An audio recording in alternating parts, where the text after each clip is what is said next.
Good morning to everyone. मैं अतिउल्लाह रहमानी आप सभी दोस्तों से, आप सभी फ्रेंड्स से मैं एक अपील करना चाहूँगा, क्योंकि अभी बिहार विधानसभा का जो इलेक्शन बहुत ही करीब है और 7 तारीख को हमारे क्षेत्र में जो है इलेक्शन का वोट डाला जाएगा। इसलिए मेरा अपील सभी दोस्तों से और सभी फ्रेंड्स से यही रहेगा कि हमें किस पार्टी को जो है चूज़ करना है, किस पार्टी को जो वोट करना है। इसलिए इस मुद्दे पे मैं आपसे थोड़ी सी बात करना चाहूँगा। आज देखिए हमारे बिहार में खास करके जो है ये रोज़गारी, वुमेन सेफ्टी, भ्रष्टाचार, सांप्रदायिकता, शिक्षा, स्वास्थ्य, ये सब बहुत ही सोचने का विषय बना हुआ है। और हम बिहारियों को चाहे कमाने के लिए हो या फिर पढ़ने के लिए या फिर इलाज कराने के लिए हमें दूसरी जगह जाना पड़ता है, और दूसरी जगह जब हम जाते हैं तो फिर वहाँ के लोग हमें टॉर्चर करते हैं, हमें कमेंट करते हैं और हमें हकीर नज़र से देखते हैं। हमारी जो एनडीए की जो सरकार है पिछले 15 वर्ष से जो हमारे बिहार में जो सरकार है, इसने क्या हमें दिया? अगर इसने हमें जो है यहाँ पे कारखाने खोल दिए होते या कोई ऐसा अस्पताल बनाया होता या फिर शिक्षा का कोई हब बनाया होता, कोई यूनिवर्सिटी या कॉलेज अगर सरकार बनाई होती तो फिर हमें जाने की ज़रूरत नहीं पड़ती। और यही वजह है कि आज हम दूसरे जो है स्टेट्स में जाते हैं तो हमें प्रॉब्लम फेस करना पड़ता है।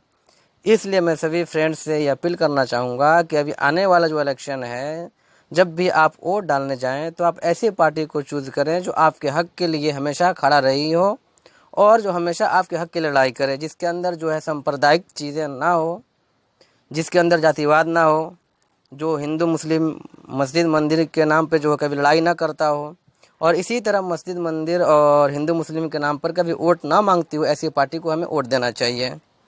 हम सभी जानते हैं कि एनडीए जो है, जो प्राइम मिनिस्टर जो माननीय मोदी जी हैं, ये किस तरह से झूठ बोलते हैं, किस तरह से लफाजी करते हैं और हम आवाम को, हम पब्लिक को जो है किस तरह से बेवकूफ़ बनाते चले आ रहे हैं। इन्होंने कुछ दिन पहले वादा किया था कि जो हम अगर जीतेंगे, हमारी सरकार जीतेगी तो हम 15-15 लाख जो है हर सभी के खाते में हम पहुंचाएंगे। क्या हमें 15 लाख मिले? नहीं मिले। इसी तरह इन्होंने वादा किया था कि अगर हमारी सरकार बनती, अगर हम सत्ता में आते हैं, अगर हम सेंट्रल में आते हैं तो हम हर साल जो है हम 2 करोड़ नौकरियां देंगे, रोज़गार देंगे। क्या हमें नौकरियां मिली? नहीं मिली। इसी तरह इन्होंने काला धन वापस लाने के लिए इन्होंने नोटबंदी की, जीएसटी लगाया। क्या इससे फ़ायदा हुआ? फ़ायदा नहीं हुआ, बल्कि हमें बहुत ज़्यादा नुकसान हो गया, जिसकी वजह से हम सभी को भुगतना पड़ रहा है और हमारा देश बिल्कुल जो है डूबने के कगार पे है। बिल्कुल हमारी जीडीपी बिल्कुल -10 पे चली गई है और बिल्कुल हम बिल्कुल गरीबी के कगार पे हैं। इसलिए ये जो पार्टियां हैं, ये सिर्फ ये पूंजीपतियों की पार्टियां हैं, ये गरीबों के लिए कुछ नहीं करती हैं।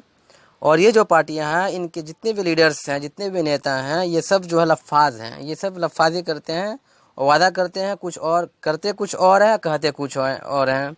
इन्हीं के पार्टी में एक जो है नीतीश कुमार है, जो दल बदलू है, जो गिरगिट की तरह रंग चेंज करता है। आपको सबको मालूम होगा कि इन्होंने किस तरह से गद्दारी किया और धोखा दे करके जो महागठबंधन की सरकार थी, जो कांग्रेस, लालू यादव और इनकी जो सरकार थी, इन्होंने गद्दारी करते हुए जो एनडीए से जो है इन्होंने हाथ मिला लिया और बीजेपी से हाथ मिलाकर ये सरकार में चले आए।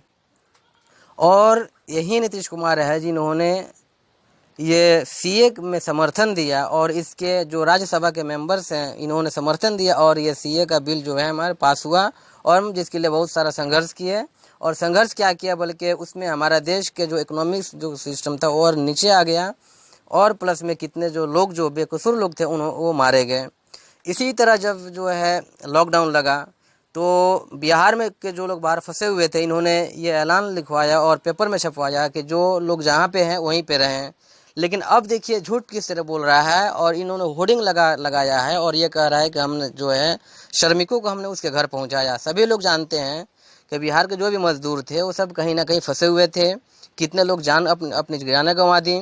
बहुत सारे लोग जो है 1000 किलोमीटर, 500 किलोमीटर और 800 किलोमीटर का सफ़र तय करके पैदल चलकर अपने घर पहुँचे।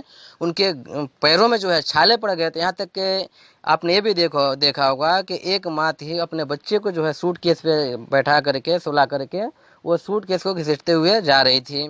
इसी तरह दरभंगा की एक लड़की का आपने सुना होगा कि उसने जो है अपने बाप को जो है साइकिल पर बैठा करके और 1000 किलोमीटर का सफ़र तय किया था। यानी सभी लोग जानते हैं कि बिहारियों ने बहुत ही मुसीबत का जो सामना किया था जब लॉकडाउन हुआ था। लेकिन यही नीतीश कुमार जो है आज होर्डिंग लगाया हुआ और कह रहा है कि हमने श्रमिकों को घर पहुंचाया, तो इसको शर्म नहीं आती है, ये सिर्फ झूठ बोलता है। इसी तरह जब यहाँ पे हमारे गांव में जब आया तो इन्होंने ये कहा कि जो है हम जीतेंगे, हमारी सरकार जीतेगी तो जो है कि हम खेतों में हम बोरिंग लगवाएंगे। यार खेतों में बोरिंग लगवाने से क्या फ़ायदा है? अल्लाह ताला इतना पानी दे देता है कि पानी की वजह से जो है फसल सब बर्बाद हो जाते हैं। तुम्हारी बोरिंग की ज़रूरत नहीं है नीतीश कुमार। इसी तरह इसने कहा था कि जो है हम चौराहे पे तिराहे पे सोलर वाला लाइट लगाएंगे, तो हम उसकी भी ज़रूरत नहीं है। हमें ज़रूरत है रोज़गार की, शिक्षा की, हमें रोज़गार है भ्रष्टाचार ख़त्म करने की, हमें जो ज़रूरत है सांप्रदायिकता से लड़ने की। जो शक्ति सांप्रदायिकता से लड़ सकती है, जिसके अंदर जातिवाद नहीं है, वैसी पार्टियां हमें चाहिए। और तुम जो है इस काबिल नहीं हो कि तुम सांप्रदायिकता को ख़त्म कर सको, तुम जो है बेरोज़गारी को तुम हटा सको, तुम जो है वुमेन सेफ्टी को जो है तुम इस बिहार में तुम ला सको, तुम इसके लायक नहीं हो। और तुम्हारे मंत्री जो भी हैं, तुम्हारे एमएलए या एमपी जो भी हैं, ये सब जो है दल बदलू हैं, सब लफाज हैं और सब लफाजी करते हैं और सिर्फ झूठ बोलते हैं। तुम जो है चोरों की पार्टी है, एनडीए जो है चोरों की पार्टी है, ये चोर। आज देखो तुम इलेक्शन में कितना पैसा खर्च करते हो। कुछ दिन पहले जो है क्या बोलते हैं कि लॉकडाउन तुमने लगाया कि जो है कोरोना वायरस फैल रहा है, लेकिन आज जब तुम्हारी बारी आई, जो तुम कहाँ से जो आ रहे हो, इतनी भीड़ लग रही है, इतने सवाल जो तुम कर रहे हो, क्या इसमें कोरोना वायरस नहीं फैल रहा है? तो सिर्फ तुम जो लोगों को चूतिया और धोखा देते हो और उसके आंख में जो है धूल झोंकने का काम करते हो। इसलिए मैं सभी अपने दोस्तों से, फ्रेंड्स से जो मैं रिक्वेस्ट करूंगा, मैं हम्बली रिक्वेस्ट करूंगा कि आप जब भी अपना वोट डालने जाएं तो ऐसी पार्टी को वोट दें जो आपके हक के लिए खड़ा हो सके, जो आपके हक के लिए बेहतर हो। और ऐसी पार्टी को जो आप इंतखाब न करें जिसका विचारधारा आरएसएस से मिलता हो, जिसका विचारधारा जो है संघ परिवार से मिलता हो। क्योंकि अगर ये लोग फिर अगर सत्ता में आते हैं, जो आरएसएस और संघ के विचारधारा वाले हैं, तो फिर इस देश को और गरीब कर देंगे और हमारे बिहार को भी और खोखला कर देंगे।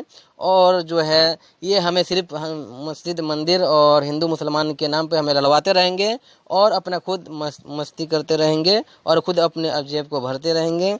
इसलिए मैं फिर आप सभी से मैं रिक्वेस्ट करूंगा कि अभी जो इलेक्शन आ रहा है, आप अपना सब कोई आप समझदार हैं। जब भी आप इलेक्शन में जब वोट डालने जाएंगे तो आप इस पार्टी से, ऐसी पार्टी से गुरेज करेंगे, बचेंगे जो पार्टी सांप्रदायिकता फैलाती हो, जो पार्टी सिर्फ झूठे वादे करते हो, जिस पार्टी ने देश को जो है खोखला कर दिया, बर्बाद कर दिया हो। ऐसी पार्टी को हमें हरगिज़ वोट न करें।